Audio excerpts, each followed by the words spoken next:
Bonjour à toutes et à tous et merci de votre fidélité. La plénière à l'Assemblée nationale, diversement appréciée par les parlementaires, notamment ceux de l'opposition. Certains estiment que l'exercice n'a pas répondu à leurs attentes. Ils fustigent même la manière dont la séance a été organisée. Ibrahim Kane Mardieng. Après 122 minutes de questions-réponses entre parlementaires et gouvernement sur des questions d'actualité, les appréciations sont mitigées. Il s'agit tout simplement d'aménager une tribune au gouvernement. Il n'y a pas de réponse nouvelle. Les réponses ne m'ont pas convaincu. Aucune annonce nouvelle, aucune perspective. Pour d'autres, les réponses fournies par l'équipe dirigée par Mohamed Boun Abdallah Dionne n'ont pas été à la hauteur des attentes. Il y a énormément de questions importantes que nous avons soulevées et qui n'ont pas connu de réponse. Surtout, il y a des nébuleuses comme le problème de Sunéor. Je n'ai pas eu les réponses escomptées parce qu'un État souverain se doit de réagir quand un ambassadeur s'ingère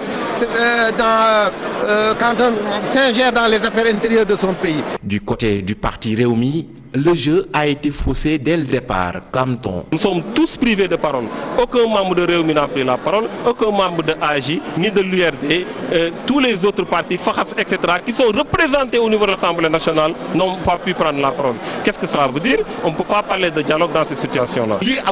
C'est une première au Sénégal. Pourquoi le PDS ne l'avait pas fait quand il était aux commandes? Moi, je suis un ex-libéral et à chaque fois qu'on organisait des séances de questions orales, la majorité était toujours privilégiée. Alors, on n'a rien changé. Ce premier exercice est loin de faire l'unanimité. Plusieurs questions d'actualité ont été rangées aux oubliettes aux yeux de certains parlementaires. Ibrahim Kane, restons avec ce face-à-face entre gouvernement et députés. Le Premier ministre donne des assurances. Pour lui, il y a eu des avancées avec le syndicat à propos de la loi cadre. Une plénière est prévue ce samedi. Il a également évoqué la crise à la Sunéor, compte rendu signé Aminata Mbaresso Mardieng. 122 minutes, c'est le temps qu'il aura fallu au Premier ministre pour répondre à 14 questions d'actualité.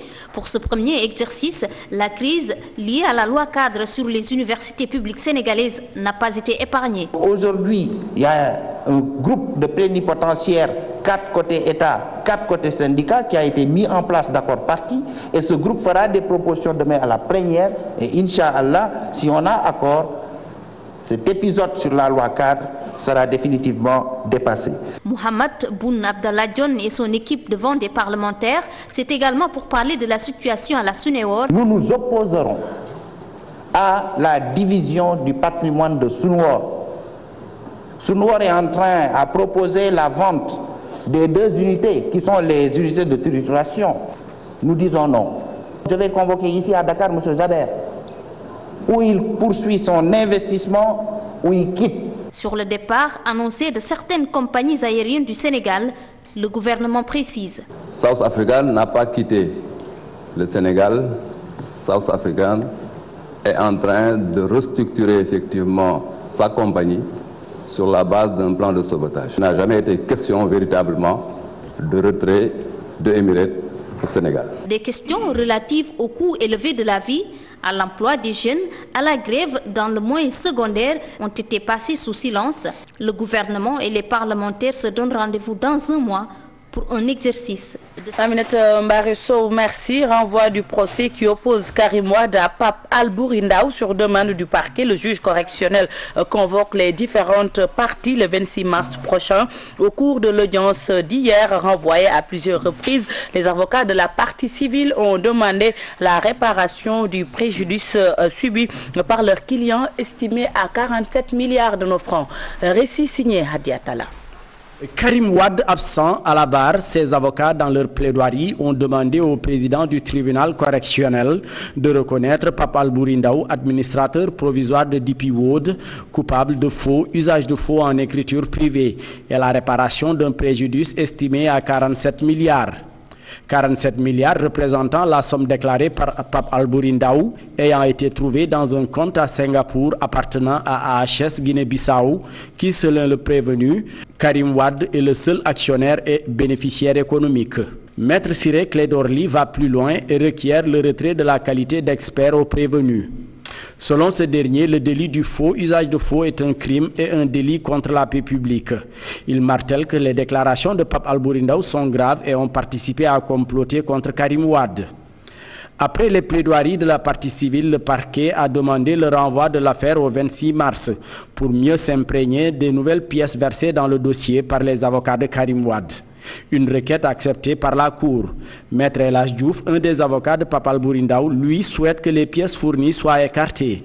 L'audience qui a duré 6 tours d'horloge est souvent perturbée par des incidents d'audience provoqués parfois par les échanges de propos aigres-doux entre les avocats des deux parties. Tantôt, le président qui rappelle à l'ordre un des assesseurs qui faisait dans le zèle ou un jeune parmi le public mis aux arrêts pour avoir perturbé l'audience avant d'être libéré. Le procès reprend le 26 mars et ce sera au tour de la défense de plaider. Les commerçants du marché de Dalifort ne savent plus où donner de la tête. Le marché est sale, très sale. Les clients ne viennent plus s'approvisionner. Normalement, les vendeurs interpellent la mairie. C'est un reportage de Salimata Aoussek Djibi Diallo. C'est bel et bien un marché. Le marché de Dalifort, une odeur nauséabonde qui frappe les rares clients qui le fréquentent. C'est un véritable calvaire, selon cette vendeuse. Nous ne voyons personne. La mairie nous a promis de réagir, mais depuis lors, rien. La plupart de nos clients ont fui. Avec cette odeur, c'est vraiment difficile.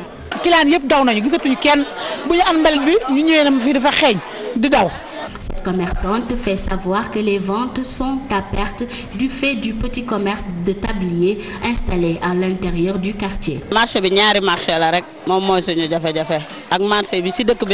Ce sont les tabliers qui nous compliquent la vie. Les clients préfèrent s'approvisionner là-bas, mais c'est pas sérieux. Sylvie, une des rares clientes trouvées sur place, affirme qu'elle achète à contre-cœur. Je viens acheter, mais c'est dégoûtant, c'est trop sale. Vraiment, il faut réagir. Des restaurants de fortune établis près de ce dépotoir, des commerçants qui vaquent tranquillement à leurs occupations, c'est le quotidien de ces occupants. Ils demandent à la mairie de réagir à cette situation. Les populations de Thiamène Kayor, très remontées contre le comité de gestion de leur forage, elles appellent à un changement du dit comité. Ces populations ont envahi les rues de leur village, arborant des brassards rouges, correspondant signé Oudoumbaï. Les populations de Thiamène Kayor, arborant des brassards rouges, ont battu le macadam à travers les grandes artères de la commune pour dénoncer l'absence totale d'eau dans leur localité. Ça fait presque une semaine, la population est privée d'eau. Nous prenons responsable cet état de cause, l'Asifor. On a coupé donc l'électricité. On est victime d'une facture d'électricité par la Sénélec. Selon les habitants de Thiamène Kayor, une faute de gestion du forage est à l'origine de leur colère. Il y a un problème de malversation et un problème de faute de gestion. Ces autorités n'ont pas pris leurs responsabilités pour régler cette situation. À côté du manque criard d'eau vient s'ajouter une autre doléance, un infirmier pour leur poste de santé. Plus d'un an, les populations n'ont pas d'infirmier d'État. Actuellement, où Thiamène devait bénéficier d'un centre de santé avec un plateau relevé, avec des spécialistes. À paracétamol, on va aller jusqu'à Koki pour acheter ça. Nous n'avons pas ni dépôt, ni pharmacie. Donc il est temps au moins qu'ils viennent en aide pour cette population de Thiaménoise. Face à toutes ces difficultés, les populations de Thiamène Kayor menacent de passer à la vitesse supérieure si toutefois les autorités étatiques n'accèdent pas à leurs demandes. Modoumbaï, merci. Merci également de votre fidélité. Très bonne journée à toutes et à tous et bon week-end.